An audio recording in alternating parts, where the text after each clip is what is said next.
436 KG গাঁজা উদ্ধার সহ গ্রেপ্তার 2।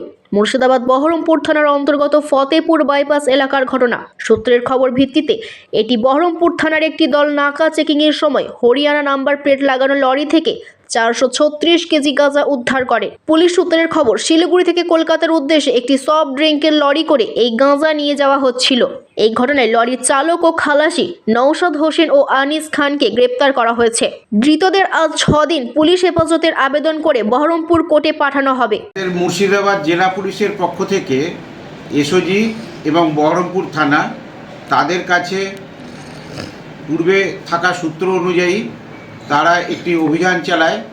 আমাদের যে বাইপাস আছে ফতেপুর বাইপাস এনএইচ যে পুরনো 34, সেখানে আগে থেকেই তারা অপেক্ষা করছিল এবং সেই সংবাদ অনুযায়ী একটি ট্রাককে তারা ইন্টারসেপ্ট করে। সেই ট্রাকটি হচ্ছে হরিয়ানার নাম্বারের ট্রাক এবং ওই ট্রাকে আমাদের কাছে আগে থেকেই খবর ছিল যে কুচবিহার থেকে তারা প্রচুর পরিমাণে গাঁজা লোড করে তারা শিলিগুড়ি হয়ে কলকাতার দিকে কোথাও একটা ডিসপোজাল করার জন্য তারা নিয়ে আসছিল এবং আগাম সূত্র অনুযায়ী তারা ওই গাড়ি আটকে তল্লাশি চালিয়ে প্রায় 436 কেজি গাঁজা ওখান থেকে আমাদের পুলিশ উদ্ধার করে এবং সেই গাড়ির চালক এবং যে খালাসি আছে দুজনকে আমরা গ্রেপ্তার করি।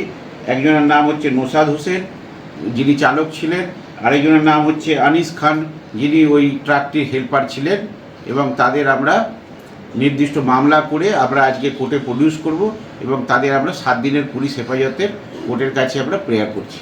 আনুমানিক মূল্য কত? আনুমানিক মূল্য 30 থেকে 31 লক্ষ টাকা এটার বাজার দর হতে পারে। এদের বাড়ি কোথায়? এই দুজন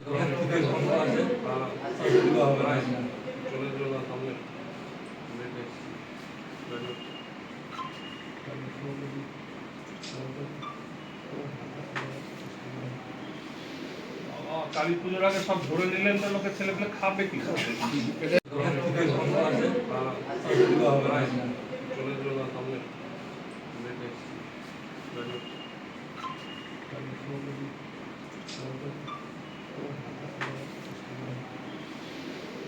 কালী পুজোর আগে সব ধরে নিলেন তো লোকের ছেলেপেলে খাবে কি করে?